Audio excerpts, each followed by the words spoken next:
ॐ शुद्धस्फटिकसङ्काशं शुद्धविद्याप्रदायकं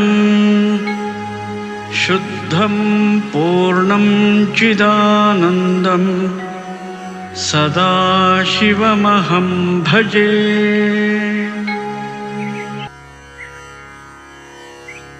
शङ्करं शङ्कराचार्यं केशवं बादरायणं सूत्रभाष्यकृतौ वन्दे भगवन्तौ पुनः पुनः। श्रुतिस्मृतिपुराणानाम् आलयं करुणालयं नमामि भगवत्पादं शङ्करं लोकशङ्करम्। वन्दे तं सच्चिदानन्दं यतिवर्यं महामतिं वेदान्तसारज्ञं सद्गुरुं प्रणतोऽस्म्यहं श्रीगुरुं प्रणतोऽस्म्यहम्। सदाहं सम्प्रदायज्ञं संयमीन्द्रं सदाश्रयम् सद्गुरुं सच्चिदानन्दं सदाचारं समाश्रये। श्रीमच्छङ्कर भगवत्पूज्य पादमहासद्गुरुभ्यो नमः। श्री श्री सच्चिदानन्देन्द्र सरस्वती सद्गुरुपादुकाभ्यां नमः। भारती करुणापात्रं भारती पदभूषणं भारती पदमारूढं भारती तीर्थमाश्रये। विद्याविनय संपन्नं वीतरागं विवेकिनं वन्दे वेदान्त तत्त्वज्ञं विधुशेखर भारतीं। नमो नमः सद्गुरुपादुकाभ्यां। तत्वजिज्ञासु ಸಾಧಕರು, ಮುಮುಕ್ಷ ಸಾಧಕರು, ದೈವ ಭಕ್ತರು, ಸಾತ್ವಿಕ ಸಾಧಕರು ಆಗಿರುವ ತಮ್ಮೆಲ್ಲರಿಗೂ ಇಂದಿನ ಸುಪ್ರಭಾತವನ್ನು ಹೇಳುತ್ತಾ, ಇಂದು ವೇದಾಂತ ಡಿಂಡಿಮ ವೇದಾಂತ ಪ್ರಕರಣ ಗ್ರಂಥದ ಪ್ರವಚನ. ಅದ್ಭುತವಾದ ಗ್ರಂಥ. ಒಂದೊಂದು ಶ್ಲೋಕವೂ ಕೂಡ ಮನನೀಯವಾಗಿದೆ. ಇಂದು ಶೋಭಕನಾಮ ಸಂವತ್ಸರದಲ್ಲಿ ಉತ್ತರಾಯಣ, ಹಿಮಂತ ಋತು, ಪುಷ್ಯ ಮಾಸ, ಶುಕ್ಲಪಕ್ಷ, ಪೌರ್ಣಮಾಸ್ಯ ತಿಥಿ. ಪೂರ್ಣಿಮಾ ಅತ್ಯಂತ ಶ್ರೇಷ್ಠವಾಗಿರುವ ತಿಥಿ ಪೂರ್ಣಿಮಾ ತಿಥಿ. ವಾರ ಗುರುಗಳ ವಾರ. ಶಂಕರ ಭಗವತ್ ಪೂಜ್ಯ ಪಾದಾಚಾರ್ಯರೆಂಬ ಗುರುಗಳನ್ನ, ಗೌಡಪಾದಾಚಾರ್ಯ ಸದ್ಗುರುಗಳನ್ನ, ಸುರೇಶ್ವರಾಚಾರ್ಯ ಸದ್ಗುರುಗಳನ್ನ, ಸಚ್ಚಿದಾನಂದೇಂದ್ರ ಸರಸ್ವತಿ ಸದ್ಗುರುಗಳನ್ನ, ರಮಣ ಸದ್ಗುರುಗಳನ್ನ ಸ್ಮರಣೆ ಮಾಡಿ ಅವರ ಅನುಗ್ರಹದಿಂದ ಆತ್ಮಜ್ಞಾನವನ್ನ ಹೊಂದುವಂತಹ ಪವಿತ್ರವಾದ ವಾರ ಗುರುವಾರ. 2024 ಇಸವಿ ಜನವರಿ ಮಾಹೆ 25ನೇ ತಾರೀಖಿನ ಗುರುವಾರದ ಸುಪ್ರಭಾತವನ್ನು ತಿಳಿಸುತ್ತಾ, ಇಂದಿನ ವೇದಾಂತ ಡಿಂಡಿಮ ಪ್ರವಚನ ಕಾರ್ಯಕ್ರಮಕ್ಕೆ ತಮ್ಮೆಲ್ಲರಿಗೂ ಹೃತ್ಪೂರ್ವಕವಾದ ಪ್ರೇಮಪೂರ್ವಕವಾದ ಸುಸ್ವಾಗತಗಳನ್ನು ಕೋರುತ್ತಾ ಇದೀಗ ಪ್ರವಚನವನ್ನ ಪ್ರಾರಂಭ ಮಾಡೋಣ. 40ನೇ ಶ್ಲೋಕ ಭಯಂಕರವಾದ ಶ್ಲೋಕ. ಕಟು ಸತ್ಯ ರೂಪವಾಗಿರುವ ಶ್ಲೋಕ. ಕಟು ಸತ್ಯ, ಕಟು ಕಹಿಯಾಗಿರುವ ಸತ್ಯ ಸಂದೇಶ. ಶ್ಲೋಕವನ್ನು ಓದ್ತೇನೆ. 40ನೇ ಶ್ಲೋಕ. ಓಂ ಪುರುಷಾರ್ಥತ್ರಯಾವಿಷ್ಟಾಃ ಪುರುಷಾಃ ಪಶವೋ ಧ್ರುವಂ ಮೋಕ್ಷಾರ್ಥಿ ಪುರುಷ ಶ್ರೇಷ್ಠ ಇತಿ ವೇದಾಂತಡಿಂಡಿಮಃ ನಮೋ ನಮಃ ಸದ್ಗುರು ಪಾದುಕಭ್ಯಾಂ. ಮತ್ತೊಮ್ಮೆ ಓದ್ತೇನೆ. ಓಂ ಪುರುಷಾರ್ಥತ್ರಯಾವಿಷ್ಟಾಃ ಪುರುಷಾಃ ಪಶವೋ ಧ್ರುವಂ ಮೋಕ್ಷಾರ್ಥಿ ಪುರುಷ ಶ್ರೇಷ್ಠಃ ಇತಿ ವೇದಾಂತಡಿಂಡಿಮಃ. ಓಂ ಶಾಂತಿ ಶಾಂತಿ ಶಾಂತಿ.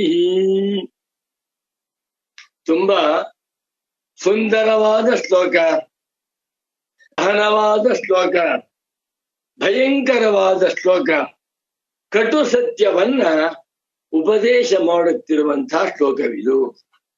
ಶ್ಲೋಕಕ್ಕೆ ಪದವಿ ಭಾಗವನ್ನು ಮಾಡ್ತೀನಿ, ನೋಡ್ಕೊಳ್ಳಿ. ಪುರುಷಾರ್ಥತ್ರಯಾವಿಷ್ಟಾಃ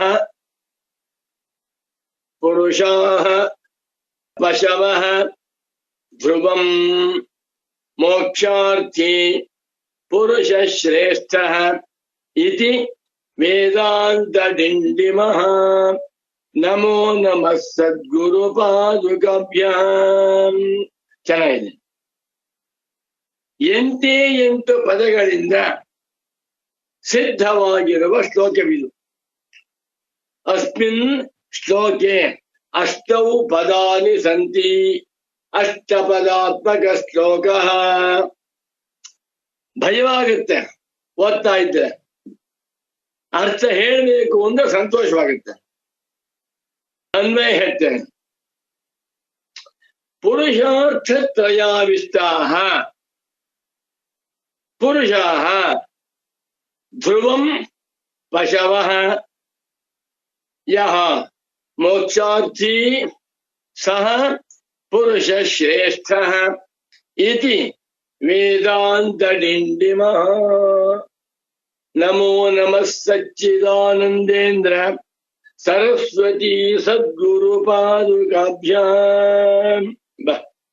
ಇದನ್ನೆಲ್ಲ ನನ್ನ ಪರಮ ಪೂಜ್ಯ ಸದ್ಗುರು ವರೇಣ್ಯರಾದ ಶ್ರೀ ಶ್ರೀ ಶ್ರೀ ಸಚ್ಚಿದಾನಂದೇಂದ್ರ ಸರಸ್ವತಿ ಸ್ವಾಮಿಗಳವರು ಉಪದೇಶ ಮಾಡುವಾಗ ಶ್ಲೋಕದ ಮಹತ್ವವೇನು, ಏನು ತಾತ್ಪರ್ಯ, ಯಾಕೆ ಹೇಳಿದ್ದಾರೆ, ಏನ್ ವಿವಕ್ಷಿತ ಅಂಶ ಎಲ್ಲವನ್ನು ತಿಳಿಸಿ ನನ್ನನ್ನ ಧನ್ಯನನ್ನಾಗಿ ಮಾಡಿದ್ದಾರೆ. ಅಂಥ ಪೂಜ್ಯ ಸದ್ಗುರುಗಳ ಪರಮ ಪಾವನ, ಪರಮ ಪವಿತ್ರ, ಪರಮ ಮಂಗಳಕರವಾದ ಪಾದಾರವಿಂದಗಳಲ್ಲಿ ನನ್ನ ಭಕ್ತಿಪೂರ್ವಕವಾದ ಪ್ರಣಾಮಗಳು. ಪುರುಷಾರ್ಥತ್ರಯಾವಿಷ್ಟಾಃ ಪುರುಷಾರ್ಥ ಪುರುಷೈಃ ಅರ್ಚ್ಯಂತೆ ಇತಿ ಪುರುಷಾರ್ಥಃ ಧರ್ಮಃ ಅರ್ಥಃ ಕಾಮಃ ಮೋಕ್ಷಃ. ಎಲ್ಲ ಪುಲ್ಲಿಂಗ ಶಬ್ದ. ಧರ್ಮಶ್ಚ ಅರ್ಥಶ್ಚ ಕಾಮಶ್ಚ ಮೋಕ್ಷಶ್ಚ ಧರ್ಮಾರ್ಥ ಕಾಮ ಮೋಕ್ಷಾಃ ಏತೆ ಚತ್ವಾರಃ ಪುರುಷಾರ್ಥಾಃ ಇತಿ ಕಥ್ಯಂತೆ. ಸಕಲ ಮಾನವರಿಂದ ಬಯಸಲ್ಪಡುವ ಫಲಗಳು. ನನಗೆ ಧರ್ಮ ಬೇಕು, ನನಗೆ ಪುಣ್ಯ ಬೇಕು, ಅಧರ್ಮ ಬೇಡ. ನನಗೆ ಅರ್ಥ ಐಶ್ವರ್ಯ ಬೇಕು, ಆರೋಗ್ಯವೆಂಬ ಐಶ್ವರ್ಯ, ಚಿನ್ನ ಬೆಳ್ಳಿ ಎನ್ನುವಂಥ ಐಶ್ವರ್ಯ, ಹೆಂಡತಿ ಮಕ್ಕಳು ಎನ್ನುವಂಥ ಐಶ್ವರ್ಯ, ಆರೋಗ್ಯ ಎನ್ನುವಂಥ ಐಶ್ವರ್ಯ ಬೇಕು. ಇದಕ್ಕೆ ಶತ್ರು ಅರ್ಥ. ಆಮೇಲೆ ಕಾಮ, ಅರಮನೆ ಬೇಕು, ಕೀರ್ತಿ ಬೇಕು, ಅಧಿಕಾರ ಬೇಕು. ಸ್ವರ್ಗದಲ್ಲಿ 2 ಸೀಟ್ ಬೇಕು. ಒಂದು ನನಗೆ, ಮತ್ತೊಂದು ನನ್ನ ಹೆಂಡತಿಗೆ. 2 ಸೀಟು, 2 ಸೈಟ್ ಬೇಕು ನನಗೆ. ನನ್ಗೊಂದು, ನನ್ನ ಪತ್ನಿಗೊಂದು. ಅದೇ ರೀತಿಯಲ್ಲಿ ಸತ್ತ ಮೇಲೆ ಸ್ವರ್ಗ ಬೇಕು ಎನ್ನುವಂಥ ಕಾಮ. ಇದರಿಂದ ವಿರಕ್ತನಾಗಿರುವಂಥ ಧೀರನಾದ, ಶೂರನಾದ, ವೀರನಾದ, ಪರಾಕ್ರಮಶಾಲಿಯಾದ, ಪ್ರಜ್ಞಾವಂತನಾದ, ವಿವೇಕಿಯಾದ, ಪ್ರತಿಭಾ ಸಂಪನ್ನನಾಗಿರುವ ಮುಮುಕ್ಷುವಿಗೆ ಇದ್ಯಾವುದು ಬೇಡ. ಮೋಕ್ಷ ಬೇಕು. ಧರ್ಮ ಅರ್ಥ ಕಾಮ ಮೋಕ್ಷಗಳಿಗೆ ಶಾಸ್ತ್ರಗಳಲ್ಲಿ ಒಂದು ಹೆಸರು ಪುರುಷಾರ್ಥ. ಈ 4 ಪುರುಷಾರ್ಥಗಳನ್ನ 2 ಭಾಗ ಮಾಡಿದ್ದಾರೆ. ಒಂದು ತ್ರಿವರ್ಗ, ಮತ್ತೊಂದು ಅಪವರ್ಗ. ತ್ರಿವರ್ಗ ಎನ್ನುವ ಮಾತಿಗೆ 3ರ ಒಂದು ಗುಂಪು, ಎ ಗ್ರೂಪ್ ಆಫ್ 3 ಪ್ರಾಸ್ಪೆರಿಟೀಸ್. ಧರ್ಮ, ಅರ್ಥ, ಕಾಮಗಳನ್ನ ಒಟ್ಟುಗೂಡಿಸಿ ಒಂದನ್ನ ಮಾಡಿ ತ್ರಿವರ್ಗ ಅಂದ್ಬಿಟ್ರು. ಮೋಕ್ಷ ತ್ರಿವರ್ಗಗಳಲ್ಲಿ ಸೇರುವುದಿಲ್ಲ. ಮೋಕ್ಷ ತ್ರಿವರ್ಗದ ಫಲದಂತೆ ಅಲ್ಲ. ಮೋಕ್ಷವು ಪ್ರಾಪ್ಯವಲ್ಲ, ಮೋಕ್ಷವು ಉತ್ಪಾದ್ಯವಲ್ಲ, ಮೋಕ್ಷವು ಸಂಸ್ಕಾರ್ಯವಲ್ಲ, ಮೋಕ್ಷವು ವಿಕಾರ್ಯವೂ ಅಲ್ಲ. ಮೋಕ್ಷವು ಸತ್ತ ಮೇಲೆ ಅಲ್ಲಿಗೆ ಹೋಗಿ ಆ ಲೋಕಾಂತರದಲ್ಲಿ ಹೊಂದುವ ಫಲವೂ ಅಲ್ಲ. ಬ್ರಹ್ಮೈವ ಹಿ ಮುಕ್ತ್ಯವಸ್ಥಾ, ಬ್ರಹ್ಮವೇ ಮುಕ್ತಿ, ಮುಕ್ತಿಯೇ ಬ್ರಹ್ಮ, ಮೋಕ್ಷವೇ ಬ್ರಹ್ಮ. ಹೀಗೆ 4 ಪುರುಷಾರ್ಥಗಳಿವೆ. ಹೇಳ್ತಾ ಇದ್ದಾರೆ ಇಲ್ಲಿ, ಪುರುಷಾರ್ಥ ತ್ರಯಾವಿಷ್ಟಾಹ. ಪುರುಷಾರ್ಥ ತ್ರಯದಲ್ಲಿ ಆವಿಷ್ಟರಾಗಿ ಬಿಟ್ಟಿದ್ದಾರೆ, ಮುಳುಗಿ ಬಿಟ್ಟಿದ್ದಾರೆ. ಧರ್ಮ ಧರ್ಮ ಧರ್ಮ. ಬೆಳಗ್ಗೆ 3 ಗಂಟೆಗೆ ಎದ್ದು ತನ್ನಿ ಸ್ನಾನವನ್ನು ಮಾಡಿ ಯುವತಿ ಹಾಕೊಂಡು ಒಂದು ಸಣ್ಣ ಕೌಪಿನವನ್ನು ಕಟ್ಕೊಂಡು ಧ್ಯಾನ, ಪೂಜೆ, ಜಪ, ಪಾರಾಯಣ ಮಾಡ್ತಾ ಇದ್ದಾನೆ. ಅವನಿಗೆ ಇವಾಗ 96 ವರ್ಷ. 96 ವರ್ಷವಾದ್ರೂ ಮಡಿ ಮೈಲಿಗೆ ಜಪ, ಧ್ಯಾನ, ದೇವಸ್ಥಾನ, ಅರ್ಚನೆ, ಸಹಸ್ರನಾಮ, ಹೋಮ, ಹವನ ಇಷ್ಟೆಲ್ಲ ಕೂತ್ಬಿಟ್ಟಿದೆ. ಪರಮ ಧಾರ್ಮಿಕನಾಗಿದ್ದಾನೆ. ಧರ್ಮವೇ ಅವನ ಗುರಿ. ಮನುಷ್ಯನ ಹುಟ್ಟಿದ ಮೇಲೆ ಧರ್ಮವನ್ನೇ ಮಾಡಬೇಕು, ಅಧರ್ಮವನ್ನು ಮಾಡಬಾರ್ದು ಅಂತ ಮಾಡಿಕೊಂಡು ಧರ್ಮಾವಿಷ್ಟಾಹ ಧರ್ಮ ಪರಾಯಣಾಹ ನತು ಜ್ಞಾನ ಪರಾಯಣಾಹ. ವೇದಾಂತ ನನಗೆ ಬೇಡ, ಆತ್ಮಜ್ಞಾನ ನನಗೆ ಬೇಕಾಗಿಲ್ಲ, ಮೋಕ್ಷ ನೀವೇ ಇಟ್ಕೊಳ್ಳಿ. ಮೋಕ್ಷದ ಗಂಧವಿಲ್ಲದೆ, ಮೋಕ್ಷದ ವಾಸನೆಯೂ ಇಲ್ಲದೆ, ಮೋಕ್ಷ ವಿಚಾರವನ್ನೇ ಮಾಡದೆ ಯಾರು ಕೇವಲ ಧರ್ಮ ಪರಾಯಣರಾಗಿದ್ದಾರೆಯೋ. ನೋಡಿ, ಒಳ್ಳೇದು ಕೆಟ್ಟ ಇದು ಬಹಳ ಒಳ್ಳೆಯದು. 3 ಹೊತ್ತು ಸಂಧ್ಯಾವನೆ ಮಾಡ್ತಾ ಇದ್ದಾನೆ, 2 ಹೊತ್ತು ಅಗ್ನಿಹೋತ್ರ ಮಾಡ್ತಾ ಇದ್ದಾನೆ, ಹೋಟ್ಲು ಹೋಗ್ತಾ ಇಲ್ಲ, ಕಾಫಿ ಕುಡಿತಾ ಇಲ್ಲ, ಚಪ್ಪಲಿ ಹಾಕೋತಾ ಇಲ್ಲ, ಮುಖ ಕ್ಷೌರ ಮಾಡ್ಕೋತಾ ಇಲ್ಲ, ಅಂಗಿ ಹಾಕೊಂಡಿಲ್ಲ. ಇನ್ನೇನಪ್ಪ, ಸತ್ಯವಂತನಾಗಿದ್ದಾನೆ, ಸುಳ್ಳು ಹೇಳ್ತಾ ಇಲ್ಲ. ಧರ್ಮ ಧರ್ಮ ಧರ್ಮ. ಸಾಕ್ಷಾತ್ ಧರ್ಮ ದೇವತೆಯ ಸಾಕಾರ ಸ್ವರೂಪನಾಗಿದ್ದಾನೆ. ಅವನ ಮನೆಯಲ್ಲಿ ಎಲ್ಲಾ ದೇವತೆಗಳು ವಾಸವಾಗಿದ್ದಾರೆ. ಮಹಾಲಕ್ಷ್ಮಿ ವಾಸವಾಗಿದ್ದಾಳೆ, ಸರಸ್ವತಿ ವಾಸವಾಗಿದ್ದಾಳೆ, ಶಿವ ವಾಸವಾಗಿದ್ದಾನೆ, ಹರಿಹರ ಬ್ರಹ್ಮರು ವಾಸವಾಗಿದ್ದಾರೆ. ಯಾಕೆ? ಧರ್ಮಮೂರ್ತಿ. ಅವನ ದರ್ಶನದಿಂದ ಪಾಪ ಪರಿಹಾರ. ಅಂಥ ಧಾರ್ಮಿಕನ ಮಾತನ್ನು ಕೇಳುವುದರಿಂದ ಪಾಪ ಪರಿಹಾರ. ಅಂಥ ಪರಮ ಪರಮ ಧಾರ್ಮಿಕ, ಬಹಳ ಶ್ರೇಷ್ಠ ಮಟ್ಟದ ಧಾರ್ಮಿಕ. ಆದರೆ ಆತ್ಮಜ್ಞಾನವಾಗಿಲ್ಲ. ಅಷ್ಟೇ ಅಲ್ಲ, ಆತ್ಮಜ್ಞಾನ ಬೇಡ.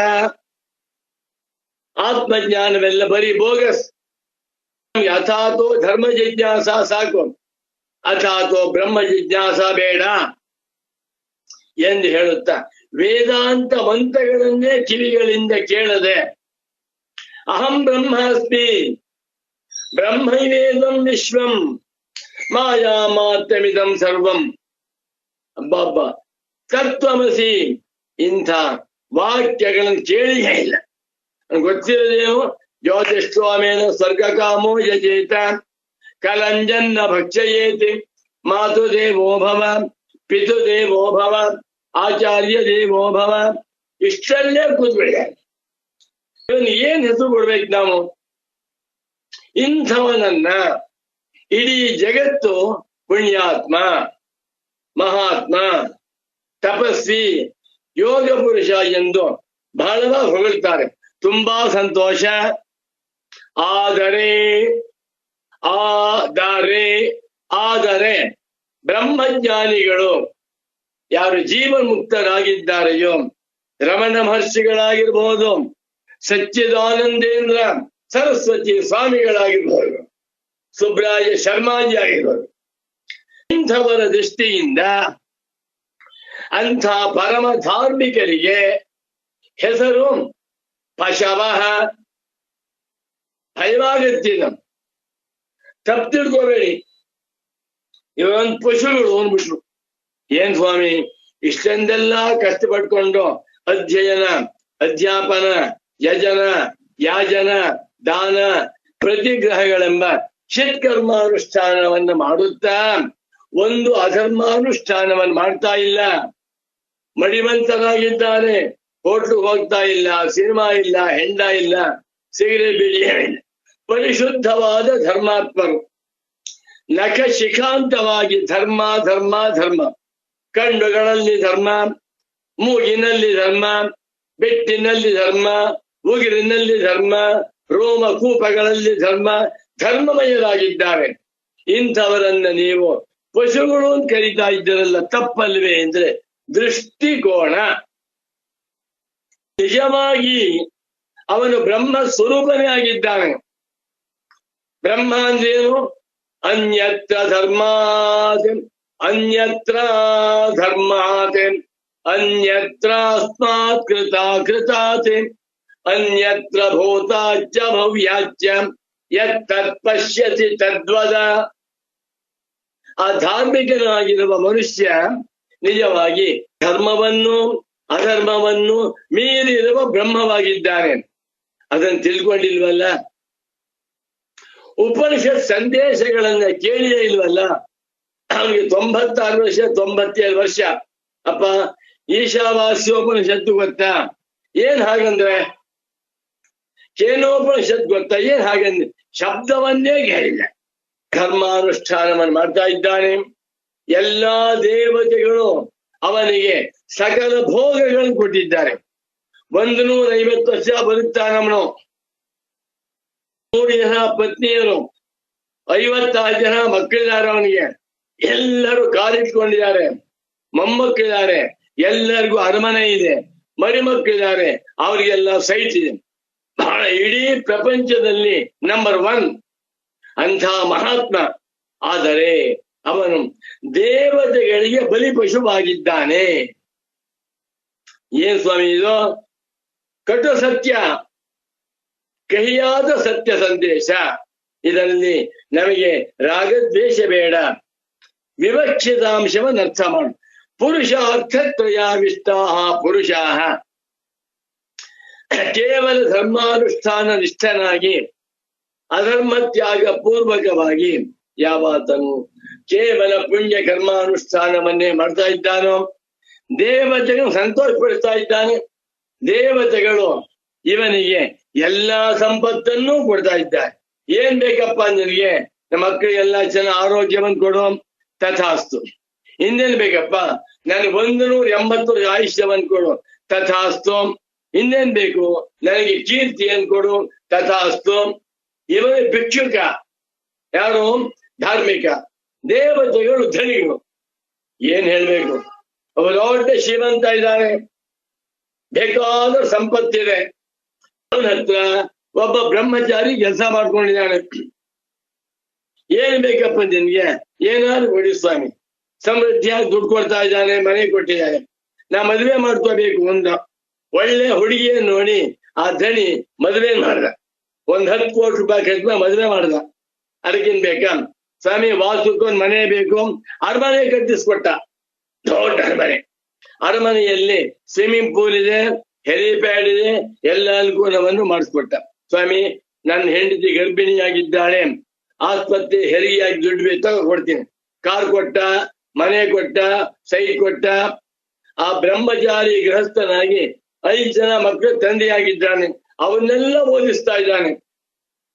ಇಂಥ ಧಣಿಯನ್ನ ಏನ್ ಹೇಳ್ಬೇಕು? ಧರ್ಮಾತ್ಮ ಅನ್ಬೇಕು. ಆದರೆ ಇವನು ಪೆದ್ದ, ಕನ್ನಡದ ಪೆದ್ದ. ಯಾರು? ಕೂಲಿಯಾಳು. ಅವನು ಹೇಳಿದಾಗ ಕೇಳ್ಕೊಂಡಿರ್ಬೇಕಾ? ಇವನು ಯಾವತ್ತು ಧಣಿಯಾಗುವುದು? ಯಜಮಾನ್ ಬಹಳ ಒಳ್ಳೆಯವರು, ಕಾರ್ ಕೊಟ್ಟಿದ್ದಾರೆ, ಮೊಬೈಲ್ ಕೊಟ್ಟಿದ್ದಾರೆ, ಫ್ರಿಡ್ಜ್ ಕೊಟ್ಟಿದ್ದಾರೆ, ವಾಷಿಂಗ್ ಮಿಷಿನ್ ಕೊಟ್ಟಿದ್ದಾರೆ, ಎಲ್ಲ ಅನುಕೂಲವನ್ನು ಮಾಡ್ಕೊ. ನನ್ನ ಹೆಂಡತಿಗೆ 10 kg ಬಂಗಾರವನ್ನು ಹಾಕಿದ್ದಾರೆ. ನೀ ಏನ್ ಮಾಡ್ತೀಯಪ್ಪ? ಅವರ ಹತ್ರ ಅಡಿಯಾಳು, ಅಸ್ವತಂತ್ರ, ಸ್ವಾತಂತ್ರ್ಯಂ ಪರಮಂ ಸುಖಂ, ಅಸ್ವಪಾರತಂತ್ರ್ಯಂ ಪರಮಂ ದುಃಖಂ. ತಿಳ್ಕೊಂಬಿಡಿ, ವೇದ ಅಂತ ಹೇಳ್ಕೊಡ್ತಾ ಇದೆ. ನೀನು ಸ್ವತಂತ್ರನಾಗಿರುವುದನ್ನು ಅಭ್ಯಾಸ ಮಾಡ್ಕ. ನೀನೇ ಬ್ರಹ್ಮ, ನೀನೇ ಆತ್ಮನಾಗಿದ್ದೀಯ, ಇಡೀ ವಿಶ್ವಕ್ಕೆ ನೀನೇ ಆಧಾರ ಸ್ತಂಭ. ಇದನ್ನ ತಿಳಿದುಕೊಳ್ಳದೆ ದೇವತೆಗಳಿಗೆ ಹೋಮವನ್ನ ಮಾಡ್ತಾ, ತರ್ಪಣವನ್ನು ಮಾಡ್ತಾ, ಪೂಜೆಯನ್ನು ಮಾಡ್ತಾ, ಜಪವನ್ನು ಮಾಡುತ್ತಾ, ಪಾರಾಯಣವನ್ನು ಮಾಡುತ್ತಾ ಆ ದೇವತೆಗಳನ್ನ ಸಂತೋಷಪಡಿಸಿ ಅವರು ನಿನಗೆ ಕೊಡುವಂತ ಎಂಜಲನ್ನ ದೇವರು ಬೇಕಾದಷ್ಟಿದೆ ತಗೊಂಡು ಬಂದು ಕೊಡ್ತಾರೆ. ಆ ಎಂಜಲನ್ನ ತಿಳಿದುಕೊಳ್ಳುವುದಕ್ಕೋಸ್ಕರವಾಗಿ ಸರಿಗೊಡ್ತಾ ಇದೆಯಲ್ಲಪ್ಪ ನೀನು. ಅಯ್ಯೋ ಸಂಕಟ. ಆ ದೇವತೆಗಳಿಗೂ ಆತ್ಮ ನೀನು. ದೇವಾನಾಂ ಸಾತ್ಮ ಭವತಿ ವೇದ ಅಂತ ಹೇಳ್ಕೊಡ್ತಾ ಇದೆ. ದೇವತೆಗಳು ಕೊಡುವಂತ ಎಂಜಲಿಗೆ ಕೈ ಒಡ್ಡುವ ದೀನನ್ನು ಏನಲ್ಲ, ದೇವತೆಗಳಿಗೂ ದೇವನಾಗಿ, ಇಂದ್ರನಿಗೂ ಆತ್ಮನಾಗಿ ಇರುವಂತ ಬ್ರಹ್ಮಸ್ವರೂಪನಿ ತಿಳ್ಕೊಳಪ್ಪ ಅಂದ್ರೆ ಅದು ನನಗೆ ಬೇಡ. ನನಗೆ ವೇದ ಅಂತ ಬಂತು ಬೇಡವೇ ಬೇಡ. ನಿಮ್ಮ ಆತ್ಮಜ್ಞಾನ ನೀವೇ ಇಟ್ಕೊಳ್ಳಿ. ತುಂಬಾ ಜನ ಹೇಳ್ತಾರೆ. ನಾನು ನನ್ನ ಸರ್ವೀಸಿನಲ್ಲಿ, ನನ್ನ ಜೀವನದಲ್ಲಿ 100 ಜನ ನೋಡಿದ್ದೇನೆ. ಪುರೋಹಿತರನ್ನ ಪುಸ್ತಕ ಕೊಟ್ರೆ ವೇದಾಂತದ ಪುಸ್ತಕ, ಬ್ರಹ್ಮಜ್ಞಾನದ ಮಹಿಮೆ ಶರ್ಮಾಜಿ ಬೇಡ, ನಮ್ಗೇನಾದ್ರು ವ್ರತದ ಬಗ್ಗೆ, ಹೋಮದ ಬಗ್ಗೆ ಅಥವಾ ನವಗ್ರಹ ಶಾಂತಿಯ ಬಗ್ಗೆ ಪುಸ್ತಕ ಬರೆದಿದ್ರೆ ಕೊಡಿ ಅಂತಾರೆ. ನಾ ಬರೆಯೋಲ್ಲ, ನನ್ಗೆ ಗೊತ್ತಿದ್ರು ಬೇಡ. ಯಾಕೆ ಅಂದ್ರೆ ಆತ್ಮಜ್ಞಾನದ ಮಹಿಮೆ, ಯಾವ ಮನುಷ್ಯನಿಗೆ ಬಂಗಾರದ ಮಹಿಮೆ ಅರ್ಥವಾಗಿಬಿಟ್ಟಿದೆಯೋ, ಮೋಕ್ಷ ಎನ್ನುವಂತಹದ್ದು ರತ್ನ ವಜ್ರ, ಅದನ್ನು ಅರ್ಥ ಮಾಡಿಕೊಳ್ಳದೆ ಪುರುಷಾರ್ಥತ್ರಯಾವಿಷ್ಟ ಕೇವಲ ಧರ್ಮಾನುಷ್ಠಾನ ತತ್ಪರರಾಗಿ ಈ ಪವಿತ್ರವಾದ ಮಂಗಳಕರವಾದ ಮಾನವ ಜನ್ಮವನ್ನ ಕಳೀತಾ ಇದ್ದಾರಲ್ಲ, ವ್ಯರ್ಥ. ಜ್ಞಾನಿಗಳ ಮಾತು ಬಾಬಾ ಬಾಬಾ ನಮಗೆ ಭಯಂಕರ ಸತ್ಯ ಹೌದು, ಭಯಂಕರ ಸತ್ಯವೇ ಹೌದು, ಕಟು ಸತ್ಯವೇ ಹೌದು, ಆದರೆ ಸತ್ಯ. ಆದ್ದರಿಂದಲೇ ಗೀತಾಚಾರ್ಯ ಭಗವಂತನು ಒಂದು ಮಾತು ಹೇಳಿದ್ದಾನೆ ಭಗವದ್ಗೀತೆಯಲ್ಲಿ, ಮನುಷ್ಯಾಣಾಂ ಸಹಸ್ರೇಷು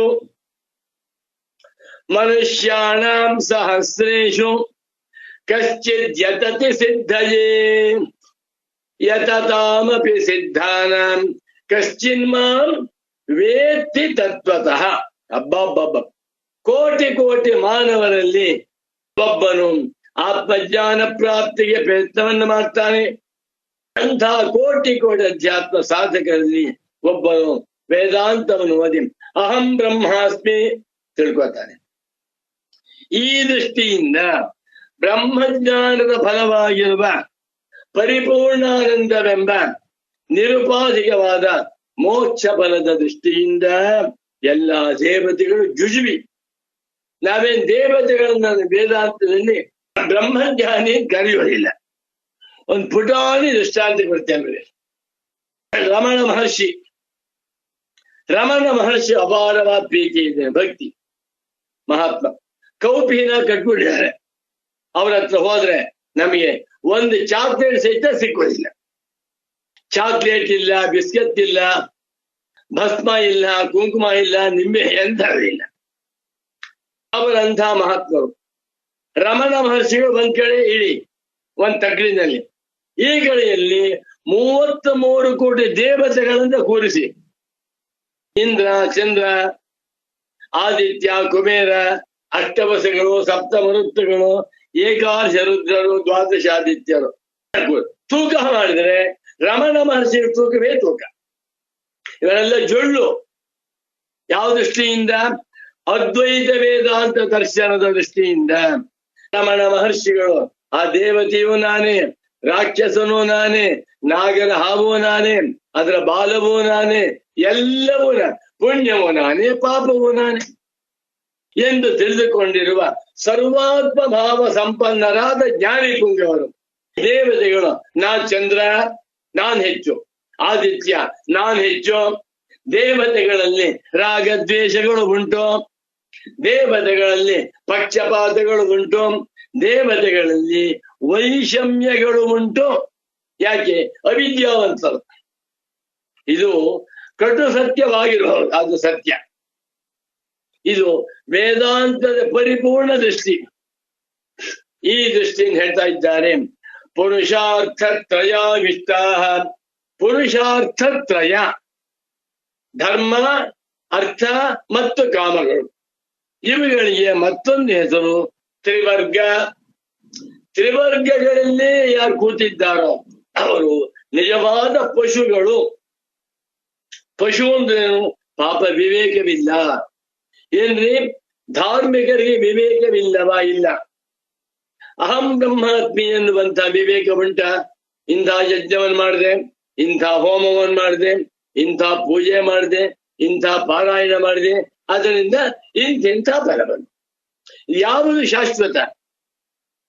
ನಾನು ಯಜ್ಞಯಾಗಾದಿ ಅನುಷ್ಠಾನಗಳನ್ನ ಮಾಡಿ, ಪುಣ್ಯ ಕರ್ಮಗಳನ್ನ ಮಾಡಿ, ಧರ್ಮಾನುಷ್ಠಾನದಿಂದ ಒಂದು 50,000 ಕೋಟಿ ಸಂಪಾದನೆ ಮಾಡಿದೆ, 500 ಸೈಟ್ ಮಾಡಿದೆ, 5 ಟನ್ ಬಂಗಾರ ಸಂಪಾದನೆ ಮಾಡಿದೆ, 1,000 kg ಬೆಳ್ಳಿ ಸಂಪಾದನೆ ಮಾಡಿದೆ. ಸಂತೋಷ. ಎಲ್ಲ ಬಿಟ್ಟಬೇಕಾ? ಯಾವುದನ್ನು ಹೊತ್ತೋಣ, ಯಾವುದನ್ನು ಹೊತ್ತೋಣ, ಎಲ್ಲವೂ ಜುಜಿವಿ, ಅನಿತ್ಯ ಅನ್ನುವಂತ ವಿವೇಕವಿಲ್ಲ. ಅವನ ಹತ್ರ 10 ಕಾರಿದೆ, ನನ್ನ ಹತ್ರ 20 ಕಾರಿದೆ. ನಮ್ಮ ದೇವರು ಆದಿತ್ಯೋಪಾಸನೆ ಮಾಡ್ತಾ ಇದ್ದೇನೆ. ಆದಿತ್ಯನು ಕುಬೇರನಿಗಿಂತಲೂ ಪವರ್ಫುಲ್ಲು. ಕುಬೇರನ ಭಕ್ತ ಹೇಳ್ತಾನೆ, ಆದಿತ್ಯನೂ ಕೂಡ ತನ್ನ ಹಣವನ್ನ ಕುಬೇರನಲ್ಲಿ ಇಟ್ಟಿದ್ದಾನೆ. ನಾನು ಕುಬೇರಾರಾಧಕ. ಎಲ್ಲ ರಾಗದ್ವೇಷ ಭಯಿಷ್ಠ. ಧರ್ಮದಲ್ಲಿ ಮುಳುಗಿ ಧರ್ಮಾನುಷ್ಠಾನವನ್ನೇ ಮಾಡುತ್ತಾ ಸಕಲ ಸೌಭಾಗ್ಯ ಸಂಪನ್ನನಾಗಿದ್ದರೂ ಅವನನ್ನು ಬ್ರಹ್ಮಜ್ಞಾನಿಗಳು, ಆತ್ಮಜ್ಞಾನಿಗಳು ಪಶು ಎಂದು ಕರೆಯುತ್ತಿದ್ದಾರೆ. ಯಾಕೆ ಅಂತಂದ್ರೆ ದೇವತೆಗಳಿಗೆ ಅಧೀನವಾಗಿದ್ದಾನೆ. ಆ ದೇವತೆಗಳು ಏನಪ್ಪಾ, ನಿನ್ನ ಹೋಮ ಮಾಡ್ಲೇ ಇಲ್ವಲ್ಲ ಅಂತ, ಸಾರಿ ಮಾಡ್ತೇನೆ. ಆ ದೇವತೆಗಳಿಗೆ ಸಲಾಂ ಹೊಡ್ಕೊಂಡು ದೇವತೆಗಳಿಗೆ ಗುಲಾಮನಾಗಿ ಗುಲಾಮ್ಗಿರಿಯಲ್ಲಿ ಮುಳುಗಿರುವಂತ ಇವರು ಬಲಿಪಶುವಲ್ಲವೇ? ಒಂದು ಉದಾಹರಣೆ, ನಮ್ಮ ಮನೆಯಲ್ಲಿ 2 ಹಸುಗಳಿವೆ, ಚೆನ್ನಾಗಿ ಹಾಲು ಕೊಡುತ್ತವೆ. ಒಂದೊಂದು ಹಸು ಒಂದು ದಿವಸಕ್ಕೆ 50 ಲೀಟರ್ ಹಾಲು ಕೊಡ್ತಾ ಇದೆ ಅಂತ ಇಟ್ಕೊಳ್ಳಿ. ಸೀಮೆ ಹಸುಗಳು ಬೆಳಿಗ್ಗೆ 25 ಲೀಟ್ರು, ಸಾಯಂಕಾಲ 25 ಲೀಟರ್, 50 ಲೀಟರ್ ಹಾಲು ಕೊಡ್ತಾ ಇದೆ. 50 ಲೀಟ್ರು ಅಂತಂದ್ರೆ ಸುಮಾರು ಅವನಿಗೆ ಒಂದು ದಿವಸಕ್ಕೆ ಎಷ್ಟಪ್ಪ? 5 25, ಒಂದು ದಿವಸಕ್ಕೆ 2,500 ರೂಪಾಯಿ ಸಂಪಾದನೆ ಮಾಡ್ತಾ ಇದ್ದಾನೆ. ಒಂದು ತಿಂಗಳಿಗೆ 60-70,000 ರೂಪಾಯಿ ಆಗ್ತಾ ಇದೆ. ಯೋಚನೆ ಮಾಡಿ. ಆ ಹಸುವನ್ನ ಚೆನ್ನಾಗಿ ಕಾಪಾಡ್ತಾನೆ. ಹಸುವಿಗೆ ಬಿಸಿನೀರು ಸ್ನಾನ ಮಾಡಿಸ್ತಾನೆ, ಹಸುವಿಗೆ ಕೊಂಬನ್ನೆಲ್ಲ ಉಜ್ತಾನೆ, ಹಸುವಿಗೆ ಬಾಚನ್ಗೆ ತಂದು ಆ ಮೈಯನ್ನೆಲ್ಲ ಉಜ್ತಾನೆ, ಕೆಚ್ಚಲನ್ನ ಕ್ಲೀನ್ ಆಗಿ ಇಟ್ಕೊಂಡಿದ್ದಾನೆ. ಹಸುವಿಗೋಸ್ಕರವಾಗಿ ಸಮೃದ್ಧಿಯಾಗಿ ಹುಲ್ಲು, ತೌಡು, ನೀರು ಎಲ್ಲ ಸ್ಪೆಷಲ್ ಆಗ್ತಾ ಇದ್ದಾನೆ. ಹಸುವಿನಿಂದ ಇವನಿಗೆ ಒಂದು ತಿಂಗಳಿಗೆ 1,00,000 ರೂಪಾಯಿ ಬರ್ತಾ ಇದೆ ಅಂತ ಇಟ್ಕೊಳ್ಳಿ. 50,000 ರೂಪಾಯಿ ಖರ್ಚು ಮಾಡ್ತಾ ಇದ್ದಾನೆ. ಹಸು ಹೇಳುತ್ತೆ, ನಮ್ಮ ಯಜಮಾನ ಬಹಳ ಒಳ್ಳೆಯವನು, ನನ್ನ ಚೆನ್ನಾಗಿ ಕಾಪಾಡ್ಕೋತಾ ಇದ್ದಾನೆ. ನೋಡಿ, ಆ ಹಸುವಿಗೆ ಮೇವಿಲ್ಲ, ನಮ್ಮ ಯಜಮಾನ ಒಳ್ಳೆ ತೌಡನ್ನು ಹಾಕ್ತಾ ಇದ್ದಾನೆ. ಅನಂತರ ಅವರೆಕಾಯಿ ಸಿಪ್ಪೆ ಹಾಕ್ತಾ ಇದ್ದಾನೆ, ಒಳ್ಳೆ ಹುಲ್ಲು ಹಾಕ್ತಾ ಇದ್ದಾನೆ. ಸೊಳ್ಳೆ ಬಂದ್ಬಿಡುತ್ತೆ ಅಂತ ಹೇಳಿ AC ಮಾಡಿಸಿದ್ದಾನೆ ನನ್ನ ರೂಮು. ಸೊಳ್ಳೆ ಬ್ಯಾಟ್ ಇಟ್ಟಿದ್ದಾನೆ, ಸೊಳ್ಳೆ ಇಲ್ಲ, ಹೈಜೀನಿಕ್ ಆಗಿದೆ, ಆರೋಗ್ಯ ಬಹಳ ಹೋಗ್ತಾ ಇದೆ. ಯಾಕೆ ಅಂದ್ರೆ ಅವನು ಸ್ವಾರ್ಥಿ. ಆ ಯಜಮಾನ ಇದ್ದಾನಲ್ಲ, ಹಸುವಿನಿಂದ ಅವನಿಗೆ 1,00,000 ರೂಪಾಯಿ ಬಂದು 50,000 ಖರ್ಚಾದ್ರೂ 50,000 ಉಳ್ಕೋತಾ ಇದೆ. ಯಾವಾಗ ಹಸು ಹಾಲನ್ನ ಕೊಡುವುದನ್ನು ನಿಲ್ಲಿಸ್ಬಿಡ್ತಾ 25 ಲೀಟರ್ ಕೊಡ್ತಾ ಇತ್ತು, 20 ಲೀಟರ್ ಆಯ್ತು, 15, 10 ಲೀಟರ್ ಆಯ್ತು, 5 ಲೀಟರ್, 1 ಲೀಟರ್ ಹಾಲು ಕೊಡ್ತಾ ಇದೆ. ಆಗ ಹಸುವನ್ನ ನೋಡ್ಕೊಳ್ಳೋದಿಲ್ಲ. ಯಾಕೆ ನೋಡ್ಕೋತಾನೆ? ಹಸುವಿನಿಂದ ತನಗೆ ಪ್ರಯೋಜನವಿರುವಾಗ ಮಾತ್ರವೇ ಹಸುವನ್ನ ನೋಡ್ಕೊಳ್ತಾರೆ. ಪ್ರಯೋಜನ ಇಲ್ಲ ಅಂದ್ರೆ ಹಸುವನ್ನು ಬಿಡ್ಬಿಡ್ತಾರೆ. ಸ್ವಾಮಿ ನಿಮ್ ಹಸು ಅಲ್ವೋ ಬಿದ್ದು ಬಿಟ್ಟಿದೆ, ಹೋಗ್ಲಿ ಬೇಡಯ್ಯ ಪರವಾಗಿಲ್ಲ ಸತ್ತೋಗ್ಲಿ ಅಂತಾನೆ, ಸ್ವಾರ್ಥಿ. ಅದೇ ರೀತಿಯಲ್ಲಿ ಎಲ್ಲ ದೇವತೆಗಳು ಪರಮ ಸ್ವಾರ್ಥಿಗಳು. ಇದು ಕಟು ಸತ್ಯ. ವೇದಾಂತಿಗಳ ಮಾತು, ಬ್ರಹ್ಮಜ್ಞಾನಿಗಳ ದಿವ್ಯ ಮಂಗಲ ಸಂದೇಶ. ಆ ದೇವತೆಗಳಿಗೇನಾದರೂ ಇವನಿಂದ ಪ್ರಯೋಜನವಿಲ್ಲ ಅಂದ್ಬಿಟ್ರೆ ದೇವತೆಗಳು ಯಾವ ವರವನ್ನು ಕೊಡುವುದಿಲ್ಲ, ಶಾಪವನ್ನೇ ಕೊಡ್ತಾರೆ. ಆದ್ದರಿಂದ ಪ್ರಯೋಜನಮನುದ್ದೇಶ್ಯ ನಮಂದೋಪಿ ಪ್ರವರ್ತತೆ. ನನಗೆ ನಿಮ್ಮಿಂದ ಪ್ರಯೋಜನವಾಗತ್ತೆ ಅಂದ್ರೆ ನಾನು ಹೊಗಳ್ತೇನೆ. ಏನು ಪ್ರಯೋಜನವಿಲ್ವಾ ನಿಮ್ ತಂಟೆನ ಬರೋದಿಲ್ಲ. ಮನುಷ್ಯರು ಸ್ವಾರ್ಥಿಗಳು, ದೇವತೆಗಳು ಪರಮ ಸ್ವಾರ್ಥಿಗಳು. ಮಗು ಹುಷಾರ್, ಮಾನವನೇ ಹುಷಾರ್, ಬ್ರಹ್ಮಜ್ಞಾನವನ್ ಮಾಡ್ಕೋ, ಉದ್ಧಾರ ಭಾಗ. ಉದ್ಧರೇದಾತ್ಮನಾತ್ಮಾನಂ ನಾತ್ಮಾನಮವಸಾದಯೇತ್ ಆತ್ಮೈವ ಶಾತ್ಮನೋ ಬಂಧು ಆತ್ಮೈವ ರಿಪುರಾತ್ಮನಃ. ಗೀತಾಚಾರ್ಯನ ಮಾತು. ಅಪ್ಪ, ಅವರಿವರಿಗೋಸ್ಕರವಾಗಿ ದುಡಿಯುತ್ತಾ ಕಾಲ ಹಾಕ್ತಾ ಇದ್ದೀಯ.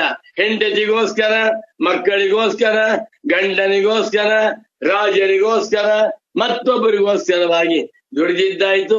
ನಿನಗಾಗಿ ಏನ್ ಮಾಡ್ಕೊಂಡೆ? ಬಹಳ ಜನ ಗೃಹಸ್ಥರು ಹೆಮ್ಮೆಂದು ಹೇಳ್ತಾರೆ, ನನ್ಗೆ 6 ಜನ ಹೆಣ್ಮಕ್ಳು ಸ್ವಾಮಿ, 6 ಜನಕ್ಕೂ ಮದುವೆ ಮಾಡಿದೆ, 6 ಜನಕ್ಕೂ 2 ಬಾಣಂತನ ಮಾಡಿದೆ, ನನ್ನ ಮೊಮ್ಮಕ್ಕಳು 15 ಜನ ಇದ್ದಾರೆ, 15 ಜನಕ್ಕೂ ಒಂದೊಂದು ಸೈಟ್ ಮಾಡಿದ್ದೇನೆ, ಆ ಮೊಮ್ಮಕ್ಕಳ ಹೆಸರಿನಲ್ಲಿ 1 ಲಕ್ಷ ಡಿಪಾಸಿಟ್ ಮಾಡಿದ್ದಾನೆ, ಎಲ್ಲ ಮಾಡ್ರಿ. ನನಗೆ ಇವಾಗ 96 ವರ್ಷವಾಯ್ತು, ಏನು ಮಾಡೋಕ್ಕಾಗ್ತಾ ಇಲ್ಲ. ಅವರೆಲ್ಲ ಬರ್ತಾ ಇರ್ತಾರೆ, ನೋಡ್ಕೊಂಡು ಹೋಗ್ತಾರೆ, ನಾನು ಅದೃಷ್ಟಶಾಲಿ ಅಂತಾರೆ. ಇಂಥ ಅದೃಷ್ಟಶಾಲಿಯನ್ನು ಕುರಿತು ಬ್ರಹ್ಮಜ್ಞಾನಿ ಹೇಳ್ತಾರೆ, you are most unfortunate fellow.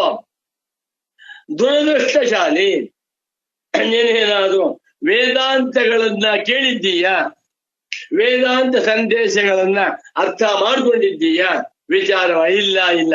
ಮನೆ ಕಟ್ಟಿದೆ, ಅರಮನೆ ಕಟ್ಟಿದೆ, ಬಣ್ಣ ಹೊಡಿಸ್ದೆ, ಹೊಸ ಕಾರ್ ತಗೊಂಡೆ, ಚಿನ್ನ ಬೆಳ್ಳಿ ಮಾಡಿದೆ, ಅರಮನೆ ಕಟ್ಟಿಸ್ಕೊಂಡು ಪ್ರಪಂಚವನ್ನೆಲ್ಲ ಸುತ್ತಾರೆ.